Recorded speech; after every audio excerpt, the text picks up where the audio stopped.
au pouvoir. C'est notre ethnie qui va diriger l'Israël jusqu'au retour de Jésus-Christ. Je reviens bientôt.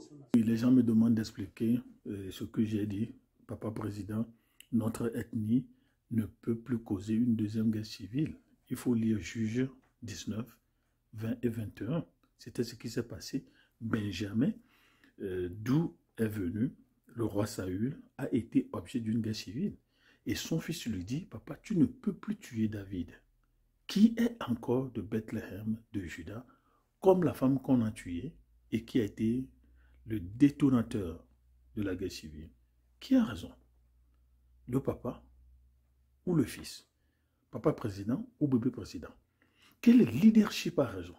Le leadership par voie de succession héréditaire ou le leadership transformationnel de changement? Et le fils dit, papa, vous ne pouvez pas tuer David si vous voulez rester au pouvoir. Pourquoi? Notre ethnie a déjà causé une guerre civile dans le passé. Vous lisez Juge 19, 20 et 21.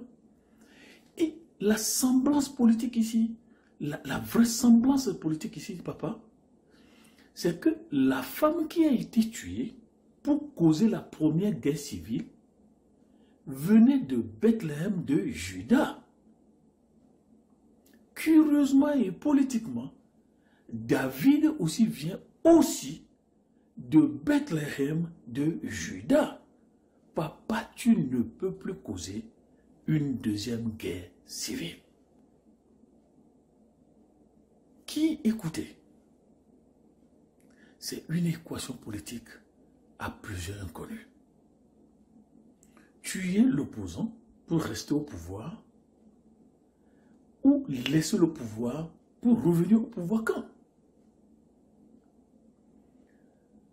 Donc, c'est ce qui se passe ici. Et nous voyons partout dans nos nations ce qui se passe. Est-ce qu'il faut quitter le pouvoir? Quitter le pouvoir, est-ce que c'est sacrifier mon ethnie?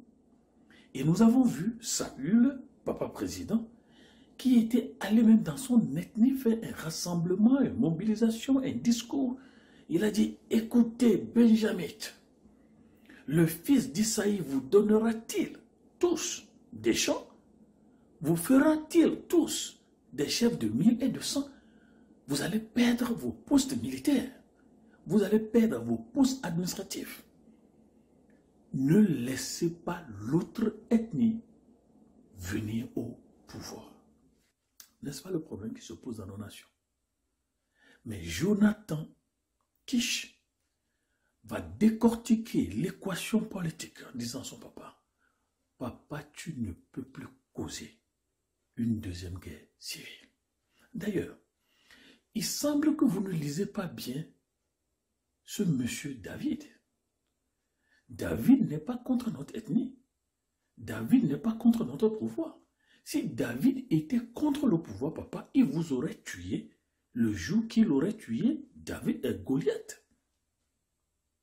Il m'aurait tué, moi, le pressenti prochain président. Ils auraient tué Abner, votre cousin, mon oncle. Papa président, est-ce que vous lisez bien la réalité quotidienne politique? Aussi longtemps que le fils d'Isaïe sera vivant sur cette terre, il n'y a pas de sécurité pour toi, ni pour ta royauté. Est-ce les conseils que nous donnons dans nos ethnies? Et c'est comme ça que les jours des élections, aujourd'hui, plus qu'on ne tue plus, nous sommes hypnotisés ethniquement. On pense ethnie, on vote ethnie, on parle ethnie. Donc l'Afrique n'a pas toujours été vaccinée anti-ethnique. J'ai un poème comme ça, vous pouvez le lire. Nous sommes toujours malades de l'ethnose. La maladie de penser ethnie, manger ethnie, parler ethnie, suivre ethnie. Même lorsqu'on a tort, on se fait raison. Et Jonathan va régler cette équation. Il va dire, papa, vous avez besoin du vaccin anti-ethnique. David n'est pas un ethnicien, mais vous, vous êtes un ethnicien et vous souffrez de l'ethnose, la maladie de pensée ethnie, boire ethnie, manger ethnie, défendre ethnie, même lorsqu'on a tort. Non, bébé président dit à papa président, moi je suis un leader de changement. Je suis un leader transformationnel. Je tourne dos au leadership traditionnel par voie de succession héréditaire. Et papa président, je le fais parce que David m'a donné des garanties.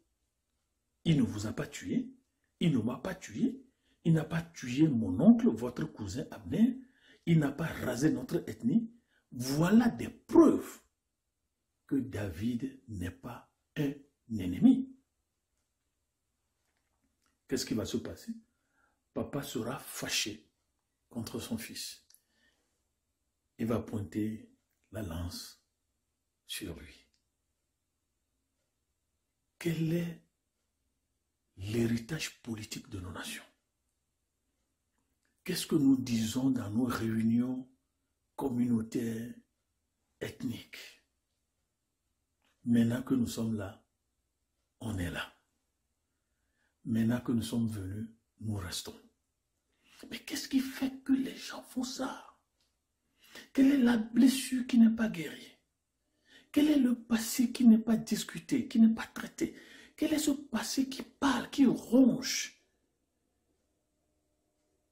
Et au nom duquel on lit la Constitution de façon tribale et ethnique. Papa président dit au bébé président, aussi longtemps que David serait vivant, votre pouvoir n'a pas de sécurité. Malgré toutes les garanties que David a données, papa président voit toujours l'ethnie. Papa voit toujours la tribu. Et Jonathan va lui dire, Jonathan va lui-même poser la question. Jonathan, bébé président, répondit à Saül, papa président, tous deux, benjamites du Nord. Il dit, pourquoi le fera-t-on mourir, papa président? Pourquoi fera-t-on mourir David? Qu'a-t-il fait?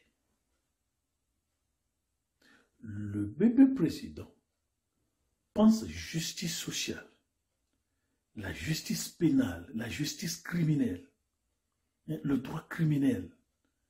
Son papa pense la mort de David.